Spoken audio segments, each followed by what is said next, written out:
Welcome back to this week's Emily Show. Today is a wild story of law and murder and lawyers embezzling funds. It's like Tom Girardi, but even crazier. I don't even know how to describe it other than that. It is a story that I became aware of because so many of you pointed it out to me on social media. I am not from South Carolina. I know those of you that are South Carolinians, we're going to go with that, have asked me to cover this.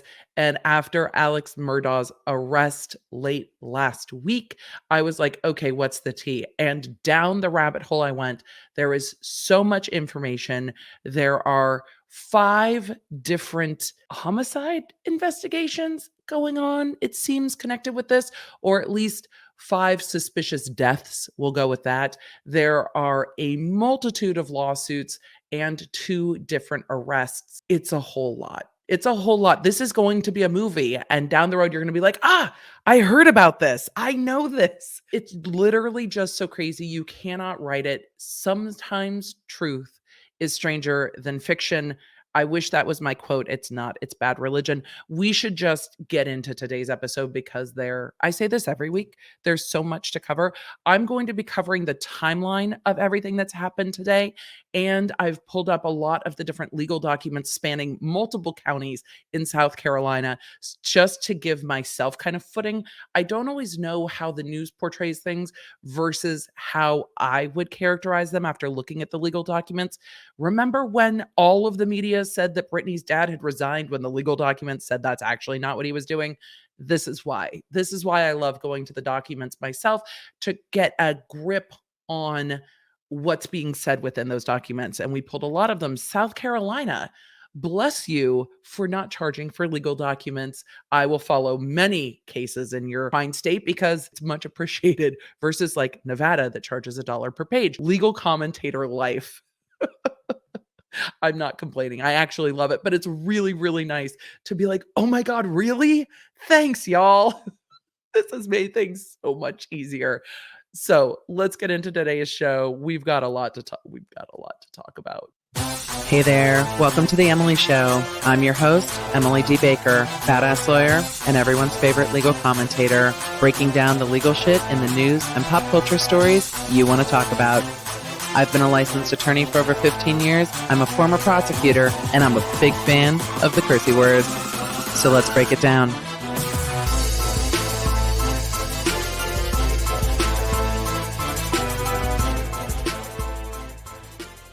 I just have to say, our little independent podcast over here, and yes, the Emily Show is an independent podcast. We are lucky to have sponsors. We have a sponsor today, and that has really helped me sustain the podcast and the level of research that I do. But we are an independent podcast. I'm not affiliated with iHeartRadio or Spotify or anything like that. So it means the world to me, not only when you leave reviews, but when I see the podcast doing well. And we hit top 3 in entertainment news in the US. You guys, I am blown away because I feel like as much as we are also news commentary, aren't we an entertainment news podcast at this point? Like, really, with the amount of pop culture that we talk about, I feel like we're in entertainment news. We have ranked in Canada and Great Britain. We hit top 5 entertainment news podcasts in Great Britain. And that is the way that they categorize it on iTunes. So everyone who's like, but is it great? Yes, that's how they categorize it. We hit top 5 in Canada. I'm blown away by your support for the show. And I wanted to share a few of the reviews that made me giggle this week. They get parsed out differently depending on where they're coming from. And if you're in the US, you can't see the reviews from other countries. And I have to go into other things to see reviews in the country. But I'm going to tell you a few more places where we're ranking just because I'm so thankful to our listeners all over the world. But we're top 10 in Australia. We are in the top 50 in Germany, in the top 50 in South Korea. We hit top 100 in entertainment news in France. We are ranking in Sweden and Spain and Brazil and Russia. Hey, Russia, what's up? Thanks for listening. And we are ranking in Mexico and Norway and Ireland and Denmark and Japan and the Netherlands and New Zealand and Italy and Switzerland and Saudi Arabia and Austria and South Africa and Belgium and Poland and the Philippines and Hong Kong and Argentina and Singapore and Israel and Finland and Chile and Taiwan and Hungary and the Czech Republic and Slovenia and Nigeria and Guatemala and Latvia. Thank you all so much as I'm like scrolling through where we're ranking on entertainment news. And some of those we are ranking just in the news category as well. Thank you, thank you, thank you for your support. Two of the reviews I wanted to share, one comes from Germany, one from Canada. The first one says, Law Nerds, rejoice. First off, great podcast. You're given legal tea, entertainment tea, legally tea, fact tea. I love that. Emily is funny, not always concise. Facts. Concise is not what we do here, but I love her tangents and side notes. Thank you so much. I am sometimes embarrassed by them, but I appreciate that. Her expertise is invaluable, breaking down interesting lawsuits to the everyday person. Her 15-year background as a prosecutor gives you an inside perspective in how, who, what is meant in all briefs. She covers fascinating stuff, in my opinion. I love the caveat, fascinating stuff. It's like my opinion. If you are into media and social media, all platforms, news, this podcast is a must. Thank you, Juicy Woozy in Germany. I appreciate that. And our next review comes from Mr. Roachuk in Canada. I can't believe I didn't see this review. This is an older review, but I just saw it and I was like, oh, love. Podcast of the year. Thank you. Like, we're going to keep speaking that into the universe. This is the first podcast I actually got into. Emily D. Baker and her brand of facts, not fuckery, is everything that was missing from my life. Thank you. Emily is intelligent with a great sense of humor. Aw. You'll find her breaking down the law in easy to understand terms that apply to our everyday life. From sensitive legal topics to legal hot topics, Emily's not afraid to discuss anything, and she does it with such genuine, refreshing grace. That's so sweet. She has an amazing voice. Why, thank you. And honestly, you could listen for hours and not even realize Wednesdays have never been so good. Thank you for the very kind reviews. I mean, today we're getting into all kinds of wildness, and with respect, look, with this case, there is some really deeply tragic stuff that has happened. And the thing I kept focusing on is with regard to Alex Murdaugh, and we will get into that, but he lost a wife and son in a shooting at his home that looks like a murder. They have not arrested anyone. There have been other suspicious deaths, other DUI related deaths, but he has one remaining son that now has a mother and brother that have been killed and a father that is in custody and will probably be in prison. And as I've covered this, that is one of the people that I feel for very deeply in this story. And as we get into it, just there are a number of children and families left devastated in kind of the wake of everything that's happened in this story. And I can't cover it without letting you know where my mind is, because it's a fantastical and wild and like made for TV kind of journey. But there are families that have suffered so much loss. And that is something that always kind of plays on my mind. And yes, I was an LA County Deputy District Attorney for 10 years. And it's one of the things my brain goes to is all of the ripple effect of what has happened here. And some Murdaughs directly involved and some is, suspicious. Some is, I don't know yet. And I don't think we're going to know yet. But this is a story where it's like, oh, we're in now. Law nerds, we're into this now. This is where we're at. So let's get into this timeline. First of all, I am not hugely familiar with South Carolina. I have not been to South Carolina, but this story just seems like Southern old money families that have been in the US for generation on generation, that have been prominent in their community for generation on generation. The men in their family has served as solicitor of the 14th Circuit, which covers Allendale, Beaufort, Colton, Hampton, and Jasper counties in the low country of South Carolina. That's kind of like being the district attorney. They are the solicitors, and they held that position. Their family held that position from 1920 to 2005. So if that tells you what kind of entrenched in the society this family is, this is a prominent old Southern family, and it's stuff that I'm from Southern California. My parents are from Jersey and Pennsylvania. And before that, most of my family immigrated to the US. Like, we don't have roots and communities like that. And though I lived in Southern California, it's not quite like the established families in Southern California are different than established families in the South.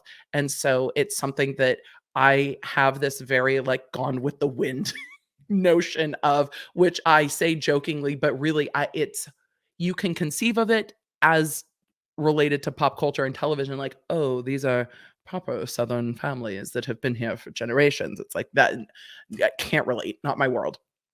So, that is kind of the backdrop that we are dealing with. I'm just gonna put a warning here. We are going to be talking about murders, suicides, insurance fraud, embezzlement, murder for hire schemes, DUIs. It's a lot. So, just so you know, these are topics that we're covering. No, we're not a true crime channel, but we do talk about legal malfeasance, and this is like lawyer malfeasance with a whole lot of other shit going on, and it just when I started breaking down this timeline and looking at all the different lawsuits, I'm like, "Oh my god. How what?" There is so many questions still. It starts really in July 2015 when a young man named Stephen Smith is found dead 10 miles from the Murdaugh home. His mother reports that the story she got from police kept changing. It seems now, well, we'll get to the timeline when this investigation's reopened. This investigation has now been reopened. Like, psst, don't worry, this is reopened. The story she kept getting from police kept changing. He was found on the side of the road. There was a big disagreement between the coroner and the pathologist about cause of death. It was ruled a hit and run. It has been reopened. It seems that perhaps it was not a hit and run, and we will get into that. The FBI wanted to investigate this death and was shut out by local law enforcement. So with this being now reopened, we will talk about how that all ties in when we get there. But that is the first event in this timeline that leads up to current events. Then in February 2019, Paul Murdaugh, the 19-year-old son, crashes the family boat into a pier at night, going more than 30 miles an hour. And a 19-year-old that's on board that boat is killed. Two others are injured. He is eventually charged and pleads not guilty to 3 felony charges coming from that boating under the influence. There were 6 people on the boat when it crashed, all teenagers. And there were a few media reports that had gotten this wrong. The boat was owned by the father, and there are lawsuits stemming out of this boat crash, multiple lawsuits that are ongoing that we will get to when they are filed, because I'm going to talk about things in the timeline. Otherwise, I will tangent myself out into the wind and we will never get through the timeline. But that boat crash has large implications, not just for the young woman, Mallory Beach, that lost her life, but also for the other young men and women that were involved in that crash, that lost a friend, that also had some interesting experiences with Alex Murdaugh, the dad, when they were all at the hospital after the crash. It took a while for law enforcement to charge Paul Murdaugh. It looks like Alex Murdaugh, well, as I say, I'm not going to jump ahead and then I jump ahead, told some of these teens to zip it with regard to who was driving the boat and what they saw. It seems that he was trying to perhaps influence what they told police. That's all bad. But Paul Murdaugh is charged with that boating under the influence. And when you boat under the influence and kill someone, you can be charged just like if you're driving under the influence and kill someone. Look, don't operate machinery and drink. Don't do that. That's just nope. That's a big nope, says the woman who prosecuted way too many DUI related homicides during a period of my prosecutorial life. It's always sad because it's always bad. It is always bad and tragic for those involved. This also said from someone who lost someone that she knew in a, why am I talking about myself in the third person? In a DUI related car crash that was just, it's one of those things that stays with you. But in that crash, they were hit by a drunk driver. The drunk driver was not one of them. I can't imagine how scary that must have been for the individuals on the boat, knowing that somebody was drunk and driving way fast at night, and you can't always see piers at night. So that's that. I'm off of the soapbox about drunk driving. Look, there are so many services where you can get things delivered to your home, including alcohol. There is just stay in. Just stay in. We're going to get to that in a minute when we get to today's sponsor, but just stay home. It's not hard. Just after a month after the boat crash, so on March 29th, 2019, the estate of Mallory Beach, the young woman who was killed in that boat crash, sues a whole group of people, sues the store that sold the alcohol, sued the father that owns the boat, sued the older son because it was his driver's license that was being used to buy alcohol, sued the family trusts and other things over the death of their daughter and over all the contributing factors, the selling of the alcohol. So they really are going after that wrongful death, and that suit is still pending. We're going to then kind of fast forward into 2021. On June 7th, 2021, Maggie Murdaugh, the mom and wife, and Paul Murdaugh, the then 22, who was driving the boat in 2019, were shot execution style at the family's hunting estate. Alex Murdaugh discovers them, calls in their death. There is footage or audio of the 911 call in multiple reports online. I'm going to link some of the source materials and videos that I went through when I was compiling this timeline. And he became a person of interest in that case. And that was really disclosed by his attorney. The investigation into that case is ongoing. He does have an alibi during the time he was visiting his mother. His mother has dementia. The caregiver was there, so there were multiple people that saw him, but he was noted as a person of interest in the case, which is very interesting. So this would have been like a month before Paul Murdaugh was set to stand trial on that boating related DUI. Then June 10th, like the hits just keep coming. On June 10th, Alex Murdaugh's father passed away, and it's just, I can't imagine the emotional like upset leading up to this. Like, you lose your wife and your son, and then you lose a parent in a week. I just can't fathom it. So when I'm looking at all of this running up, I'm like, I can see why the later decisions are made, and I can see why anyone going through this level of major life disruption and this level of major life events and horribly, horribly devastating life events would struggle. I can see that. But as we get into the struggle, it seems that some of those struggles have been going on for quite a while. So wow. Just wow. On June 23rd, 2021, the investigation from 2015 is officially reopened. In a statement from the South Carolina Law Enforcement Division, which is called SLED, so you will hear that if you watch other reports about this, their spokesperson, Tommy Crosby — I love adults named Tommy. Like, you give me a Tommy or a Jimmy and I'm tickled. I think it's great. Anyway, Tommy Crosby confirmed, quote, SLED has opened an investigation into the death of Stephen Smith based upon information gathered during the case of the double murder investigation of Paul and Maggie Murdaugh. Now, in 2015, Smith's mother told The Guardian that she believed that the killing of her son was not a hit and run, that it was a hate crime. He was an openly gay teen. He had told her that he was having a adult and sexual relationship with a young male member of a prominent family, and she believed that the killing was related to that. I find it very interesting that at not even a month after the killing of Maggie and Paul Murdaugh, the investigation into Stephen Smith is reopened. I just wonder what information they found. And I have to wonder if there was digital evidence, text messages, photographic evidence on a cell phone. They're not sharing. This is pure Emily speculation.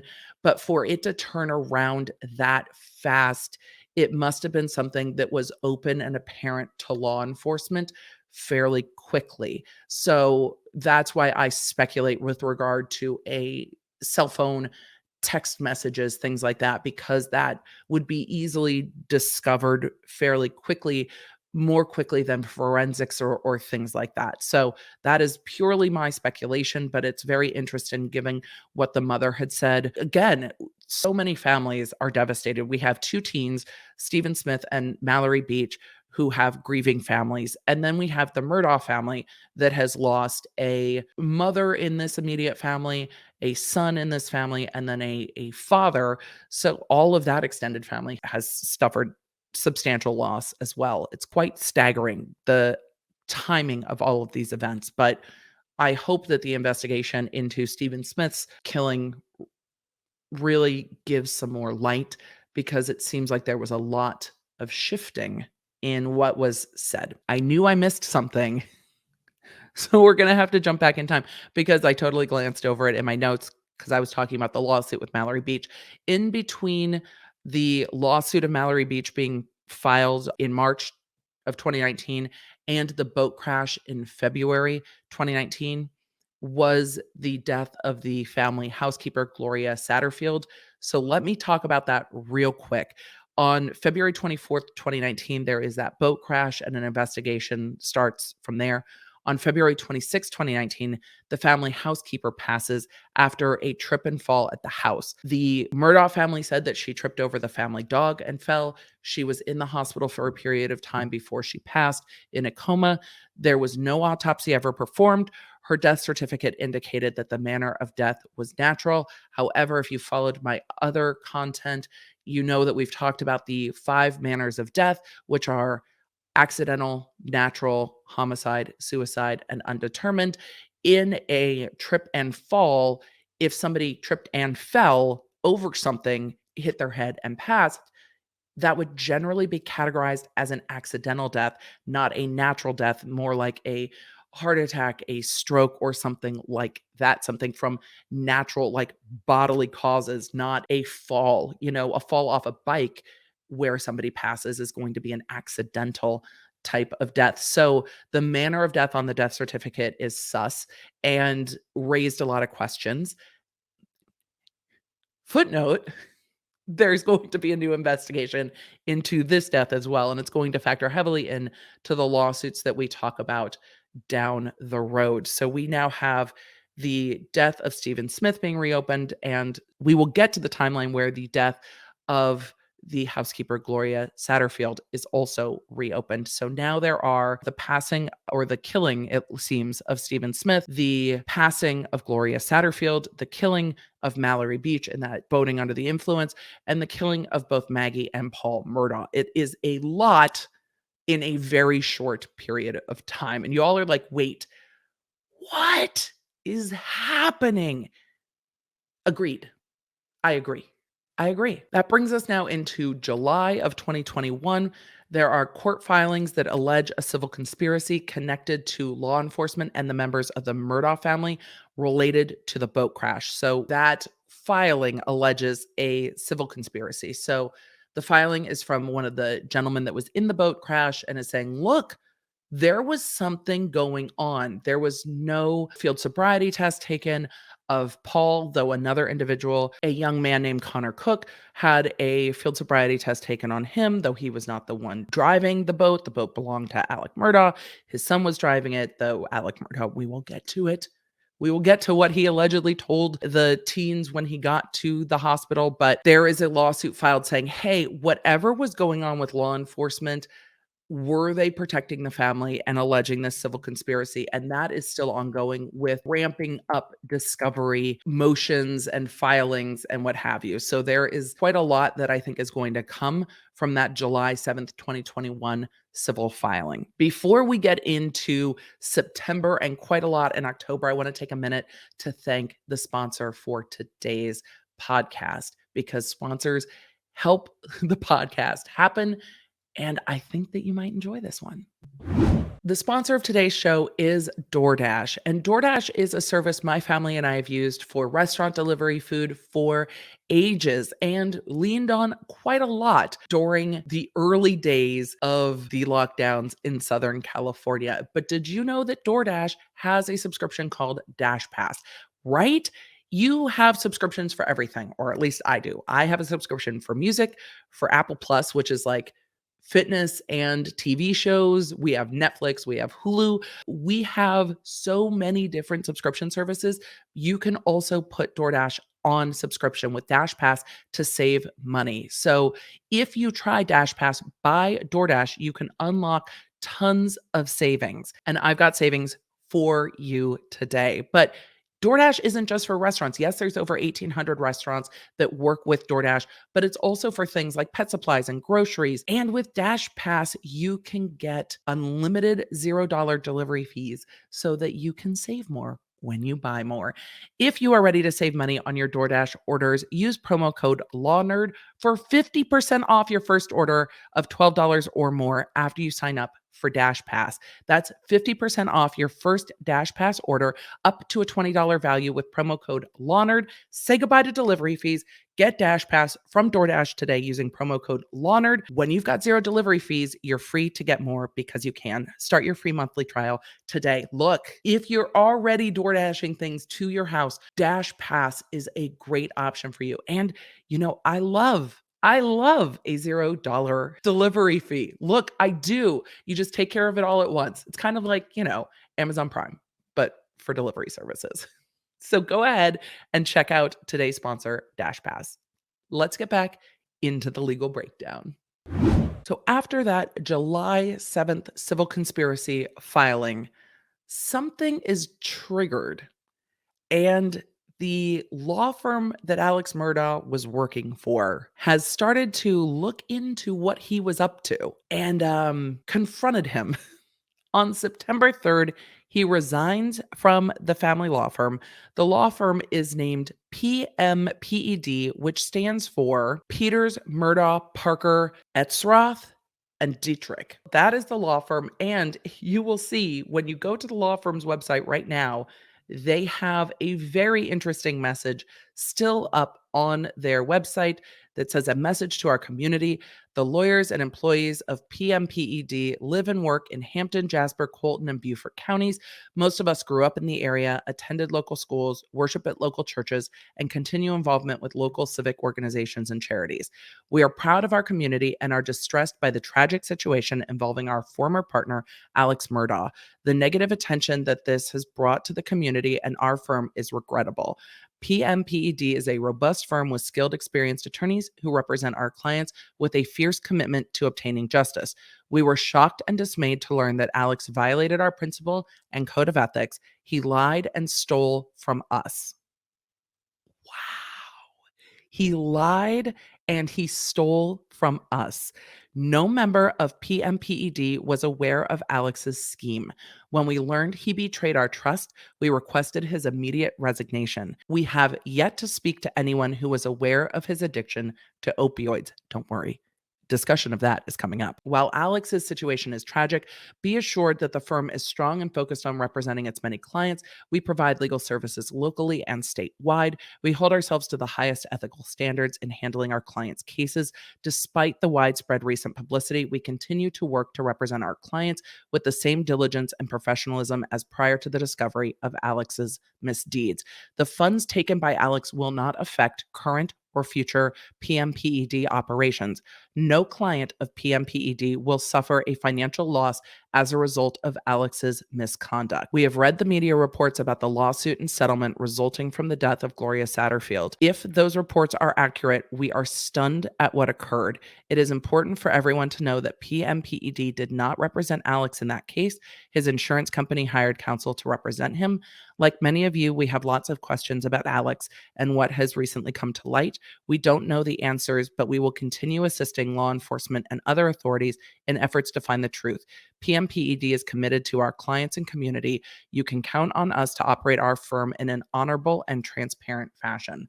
Look, it seems from later lawsuit filings that this firm became aware of an anomaly, investigated it, and we'll talk about that in a few minutes, investigated it, said this isn't happening, asked him to immediately resign, and then the other partners of the firm made sure that any client funds that were diverted paid them back, and then the firm went ahead and sued Alex Murdaugh. This is completely different than what happened with Girardi Keese. Though it is a horrible situation, it is nice to see the other lawyers rally around and say, look, our clients aren't going to be affected by this. We will sue him to get the money back. We are making sure that the clients are made whole first. And that, out of all of this, is just nice to see the way that the law firm handled it. They saw an issue, they immediately asked for him to resign, and then they took steps to correct the issue and apologized to their community and said that they were shocked. Do you believe them? I would love to know on social media. Do you believe that they had no idea?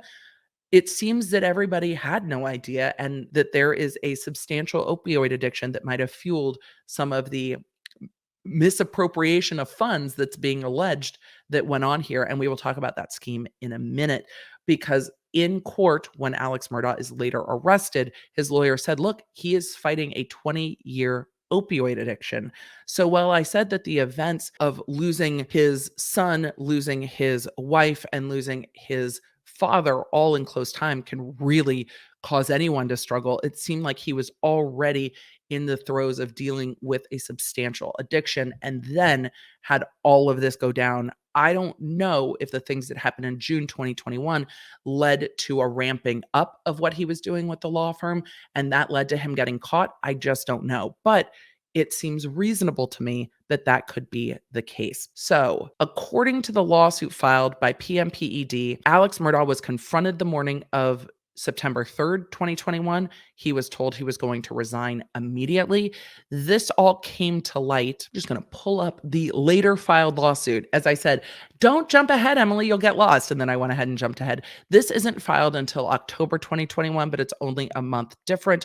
So I'm going to just pull up, because this tells you how the law firm figured out what was going on. And I think that it's fascinating the way that they figured out what was happening here. And this is a civil complaint from the law firm of Peters, Murdaugh, Parker, Elstroth, and Dietrich against Richard Alex Murdaugh Sr., or Richard Alexander Murdaugh Sr., which is his full legal name. But they say in early September 2021, PMPED discovered that during the course of his employment with PMPED, Alex Murdaugh was converting client and PMPED money to his own personal use. His actions were unknown to PMPED until this discovery, and these actions were unauthorized by the firm in violation of firm policy and of South Carolina rules of professional conduct and the laws of South Carolina. In early September 2021, the firm discovered that Murdaugh had a bank account with B of A under the name Alex Murdaugh DBA Forge, a fictitious entity that provides no services and makes no products for sale. It was further learned that Murdaugh used this account to convert monies owed to PMPED and its clients to his own personal use. They determined that Murdaugh was able to covertly steal these funds by disguising disbursement and settlements as payments to an annuity company, trust account, or structured settlement for clients, or as structured attorney's fees that he had earned when in fact they were deposited into the fictitious account at B of A. Again, lawsuits are allegations and shade. This one's not shady at all. This is just allegations, but this is them breaking down, this is what we saw, and this is why we're suing. At present time, the law firm has identified certain files in which Murdaugh utilized the scheme. Murdaugh knew his actions would evade detection based on his experience with the firm and its longstanding business relationships with Forge Consulting LLC in Columbia, South Carolina. For many years, FLC, the Forge Consulting, has provided services to some of the firm clients. These services include brokering structured settlements, annuities, as well as the creation of specialized trust to protect client assets. See, they used an outside company to help their clients structure their settlements when they did personal injury stuff. They didn't do it themselves, which is what it seems Tom Girardi was telling his clients he was going to do. It's like, don't worry, I'll invest it for you. They had an outside company that did brokerages and structured settlements and annuities and created trust to help clients deal with their assets.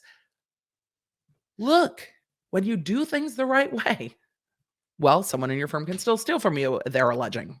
But it's just, they're really breaking down the way that they took care of these things differently than what we've seen in other law firms. Isn't it interesting? They say that FCL is an outstanding company that has earned a respected reputation across the country. In addition, they say Murdaugh was aware that this company provided the attorneys with these services, including structured attorney's fees. Murdaugh was able to use this business relationship in conjunction with his fictitious and misleading business name to draft checks from the firm's client trust accounts made payable to Forge or Forge Consulting LLC, and then deposit those into that B of A account that was created in his name with the DBA. The law firm goes on to allege that they were unaware of the scheme until September 2nd, 21. They confronted him the next day. The next day, they were like, wait, what? You're resigning immediately? I appreciate the gravity that the firm treated this with, which must have been difficult. This is a family firm. This is somebody who's a prominent member of society, and this is somebody that is on the heels of great personal tragedy. It must have been a difficult conversation for the members of the firm to say, we have to do what is ethically right and protect our clients in the firm and not protect Murdaugh, which would take courage. They say that PMPED received a check for its expenses incurred during the course of a litigation, but not a check for the fees that were owed to the firm. Questions regarding the check for the fees owed to the firm failed to produce a satisfactory explanation. On September 2nd, a check was found on Murdaugh's desk from the other law firm. According to the notation on the check, it was partial payment for fees at issue. However, the check was made payable to Alexander Murdaugh, not to the firm, and it had been deposited into a personal account for Murdaugh, not the firm. This discovery prompted a review of prior settlements of cases that he had resolved. The review showed numerous checks made payable to Forge or Forge Consulting, but the files did not contain the normal documentation that's required to perform the services offered by FCL. So there was none of the documentation that would show where money and tracking where money were going, it sounds like. The firm then consulted with FCL on September 2nd concerning the checks during its review of Murdaugh's files. FCL confirmed that it had not provided services for any of those clients identified. Moreover, FCL stated that it had never issued the defendant with a structuring of attorney's fees. FCL was not assisting the defendant in his scheme and had no knowledge of the improper use of its name. On the morning of September 3rd, Murdaugh was confronted with the information that the firm had discovered through its review and discussions with FCL. He admitted to converting the monies owed to the firm and its clients to his own personal use. They requested the immediate resignation, which was received that afternoon, and that was released publicly. On September 4th, the firm notified the sheriff's office and South Carolina Law Enforcement Division SLED of the suspected criminal activity of defendant. That would be the embezzlement, etc. On September 6th, they notified the South Carolina Supreme Court's Office of Disciplinary Counsel of the suspected ethical violations. They immediately retained a forensic accounting firm to begin a thorough review of all of the financial activities of Murdaugh during his time there. They go on to say PMPED has reimbursed all client trust accounts who have suffered a known loss as a result of Murdaugh's actions while he was employed and working on behalf of the clients of the firm. It is anticipated that additional information may become known that could lead to more losses to the firm and its clients as it protects its clients' assets. I mean, it seems to me that this firm has handled this expeditiously, judiciously, and ethically. And that money that they're putting back into client funds would have come from funds or from the other partners who are probably equity partners in this firm. So that's the information we learned from that lawsuit that is filed later. But it gives you a full rundown of what went down within this firm and shows a stark contrast to other stories we've seen of attorney malfeasance that have not been handled this way. So for me, I'm encouraged to see this firm dealing with it directly, quickly, professionally, and making sure that their clients were not the ones left holding the loss. And then the firm went ahead and sued Murdaugh personally. Now, he admitted this to the firm, and his lawyer admits this on Good Morning America. But we're going to get there. This entire episode. So that's September 3rd. September 4th, Alex Murdaugh is shot in the head on the side of the road. Now, the initial story that is released is that he pulled over to change a tire and someone drove by and shot him. There have since been medical records released. His lawyer has since gone on Good Morning America and said that as a result of that shot, he had a believed to be an entry and exit wound on his head. He had a skull fracture. He had a brain bleed. He had oxygen in his brain. He was in the ICU. But initial reports said that he had superficial wounds. But then it's discovered that the person who shot Alex Murdaugh in the head was hired by Alex Murdaugh to shoot him in the head as part of an alleged insurance fraud scheme. Now, the individual that shot Alex Murdaugh in the head has also spoken about this incident on the media and has a different take on it. But Alex Murdaugh's lawyer has admitted to this suicide for hire scheme, murder for hire, assisted suicide. Is it an assisted suicide scheme? It's a fraud scheme. It's an insurance fraud scheme. But the day after he resigns from his firm, he is shot in the head. I can imagine things not adding up, but also i- i- he still has a remaining son, and he was hoping that his remaining son would get the $10 million from his life insurance. So I've not only listened when we look at the injuries, I've looked at what his lawyer said on Good Morning America, but there are also other reports that indicate he did have a skull fracture. He did have 2 bullet wounds on the back of the scalp. So I don't know. Some say superficial, some don't. It seems that the medical documentation indicates it's not just a superficial wound. However, he enters rehab 2 days later on September 6th. And that doesn't make a lot of sense in my brain that he has a brain bleed, oxygen in the brain, and a skull fracture and is out of the hospital, out of the ICU, and entering rehab just 2 days later. I don't know if he left the hospital against medical advice.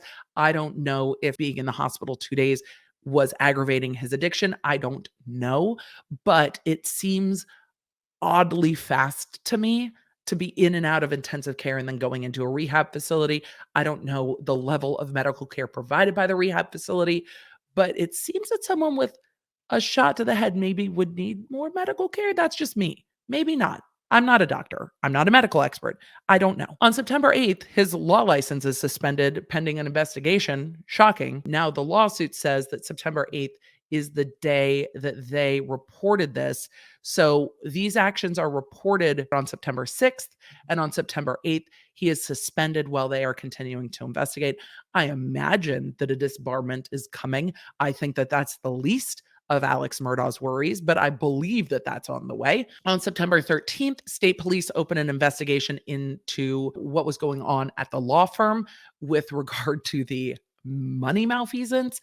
On September 14th, Murdaugh confesses that the shooting was an assisted suicide plot to ensure the $10 million payout for his son.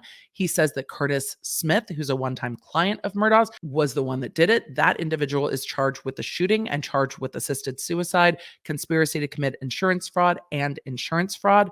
Murdaugh's lawyer said that Smith was Murdaugh's drug dealer and that Murdaugh is struggling with an opioid addiction. Smith said on the Today Show, because everybody's on TV talking about this, because why not? Because that's how things play out now. We get real time information by seeing it play out on television. Smith said that he interrupted Murdaugh's attempted suicide and the gun went off, but that he didn't actually shoot Murdaugh. Murdaugh's attorney said on Good Morning America that that's not true, that this was an assisted suicide plot for insurance fraud, essentially. On September 15th, a criminal investigations opened into the death of Gloria Satterfield and the handling of her estate. Here's the rub on that. Her sons file a civil lawsuit against Murdaugh and other attorneys. The sons allege in that lawsuit that Murdaugh told them which lawyer to hire, again, which you shouldn't be doing, but told them which lawyer to hire after she died at their residence to deal with the wrongful death lawsuit. They later discovered that the attorney that he referred them to was his bestie and his college roommate. So that attorney, Corey Fleming, was brought in. This is one of Murdaugh's besties to sue Murdaugh over the death of Gloria Satterfield. Murdaugh's insurance allegedly paid $505,000. The sons never got that money. It is believed that that money has been kept by Murdaugh or given to Murdaugh by Corey Fleming, but those are allegations. There is other monies that are being investigated with regard to that. And Corey Fleming factors into some of these other cases as well. It seems that when this is speculation, this is what it seems to me when I'm reading through this, that Murdaugh would regularly refer people to Corey Fleming, knowing their relationship and making it easy to resolve things. And that wrongful death case did resolve for a payout from the insurance company and from Murdaugh himself. But I imagine that would have gone differently, maybe if the attorney suing him was not a friend. Just speculation on my part. On September 16th, Murdaugh is charged with insurance fraud, conspiracy to commit insurance fraud, and filing a false police report. He is arrested. He is brought into court. His attorney makes a statement about his extensive opioid addiction. He posts a bond and returns to rehab in Florida. September 20th. I mean, look, this timeline's extensive because stuff just keeps happening in this case. September 20th, Connor Cook files a personal injury lawsuit against those involved or they believe being involved in the boat crash. That includes the store that sold the alcohol, the clerk that was working at the store that sold the alcohol to Paul Murdaugh, Richard Murdaugh Jr., and that's for owning the boat, letting him use the license, etc. And that case is pending alternative dispute resolution, but Connor Cook is one of the other individuals that was at the boat. Connor Cook also is the one that shared that, Alex Murdaugh was at the hospital and was like, you guys don't say a thing. Let them figure out who was driving. Don't say who was driving the boat, etc., etc. On September 23rd, a motion to be relieved as counsel is filed by attorney Dan Henderson of the PMPED law firm, and they are later relieved as counsel in the Mallory Beach wrongful death case. So the law firm PMPED had been representing Alex Murdaugh in the wrongful death case with regard to Mallory Beach. September 23rd, after all this goes down, they make a motion to remove as attorneys for Alex Murdaugh, and the court lets that happen in early October. Then on September 27th, a motion for civil detention is filed, and this is fascinating. It's like, arrest him until we get the money. A motion for civil detention is filed against Alex Murdaugh by the sons of Gloria Satterfield, asking that Murdaugh be arrested until the funds are paid back. Super interesting motion.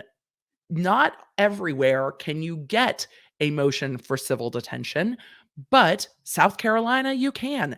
They list it as a priority matter and say that Murdaugh introduced the sons of Gloria Satterfield to the attorney Corey Fleming, whose job it would be to bring the claim against Murdaugh. Murdaugh did not tell the sons that Fleming was Murdaugh's former college roommate and had previously worked with Fleming when he was a young attorney, and that he was in fact godfather to Murdaugh's son Paul. Fleming was engaged for the purposes of representing the estate of Gloria Satterfield and making civil claims against Murdaugh.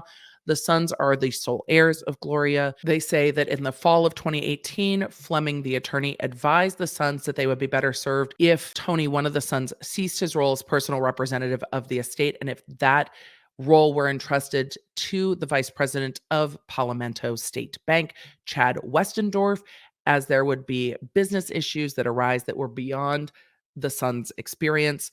Tony and Brian trusted Fleming and agreed to renounce their right to serve as personal representatives in favor of the individual from the bank. On December 18th, Westendorf was appointed in the probate court. They then alleged that in a filed petition, Fleming and Westendorf, the now representative of the estate, sought court permission to access a partial settlement of the claims against Murdaugh in the sum of $505,000, while reserving the right to pursue additional insurance coverage that is applicable to this matter. They then go on to say that through mediation in March 2019, Fleming was able to secure an additional settlement of $3.8 million. Neither of the sons served as the personal representative. They did not participate in the mediation and were not informed of the final settlement. All wrongful death settlements in South Carolina are contingent upon court approval. No wrongful death settlement may be achieved without court approval. As a result, the parties to the wrongful death settlement agreed conditionally on the terms and thereafter petitioned the court, and then they attach all of those petitions but continue to allege that the sons never got those monies. So it is a very interesting matter where they are trying to have him held until those monies are turned over, until those monies go to the beneficiaries, which are her sons. So it's just insult to injury with regard to that settlement, that they are alleging that they were essentially pushed out and then never told of the final settlement. And it was all just handled behind the scenes. It seems like they are alleging a gentleman's agreement behind the scenes to just handle everything. On October 6th, Murdaugh is sued by his law firm. That's a suit we went over just a few minutes ago, alleging the conversion of the funds and breach of contract, listing out how they've handled this. I think did a good job listing it in the lawsuit for everyone to know, look, we're taking care of it. On October 9th, the law license of Corey Fleming is suspended in connection to his work with the estate of Murdaugh's housekeeper, Gloria Satterfield. So the South Carolina Supreme Court is now looking into all of these connections, and I'll be interested to see what they do. On October 14th, Murdaugh is arrested in Florida on 2 more felony counts of obtaining property by false pretenses in relation to the alleged misappropriation of insurance funds from the death of Gloria Satterfield. So now there is a criminal investigation into that as well. On October 15th, Murdaugh's lawyer goes on to Good Morning America, and the link will be down below in the show notes, and says that Alex has done things that he regrets, including the financial transaction issues and hiring Smith to kill him. And then he really leans into the fact that there were injuries when he was shot in the head. And I think the timing of the injuries are confusing to me, but also I don't know if the murder for hire plot or the assisted suicide plot is the biggest problem here. You've got client funds, you've got literal actual orphans who lost their mother working in the house who are not getting paid. You've got a wrongful death lawsuit with regard to Mallory Beach. You have numerous lawsuits going on with regard to Connor Cook. And then you still have all of the investigations going on now into the death of not just Alex Murdaugh's wife and son, but also with regard to Stephen Smith and with regard to Gloria Satterfield. So there are 3 open death investigations and multiple lawsuits. I'm blown away by the entire thing. And as I go through more of these legal documents, I will keep you updated on what's being alleged, on what happens with the civil conspiracy claims with regard to Connor Cook and the police agency's actions after that boat crash. Let me know what questions you have about this case. I'm sure there are so many. I still have so many questions, but at least now we have a rundown of the timeline of where we are up until October of 2021. And I will keep updating this case as I am really interested to see what comes out of the reopened investigations. And with regard to the civil conspiracy, those are the things I'm really looking into. Of course, I expect that Murdaugh himself will be disbarred. I expect that he will go to prison for multiple of these counts. And I really do feel for his remaining son, who is left with this kind of shattered family and left really on his own with a dad that's heading to prison and his mom and his brother who have been killed with an ongoing murder investigation. It really is tragic all the way around for so many who have lost so much in connection with this family. Let me know your questions. Thank you for being a Law Nerd. And that's it for this one. Raise a glass and join me. May your Wi-Fi be strong. May your toilet paper be plentiful. May your families be well. And may the odds be ever in your favor. Thank you for being here. Thank you for being here. Thank you for being here. And thank you for being a Law Nerd. Talk to you next week. Connect with me everywhere. I'm at the Emily D. Baker. If you guys want to join the text, just text Emily.com. If you want to join the channel, LawNerdsUnite.com. Happy to have you. Support what we do here on the YouTube.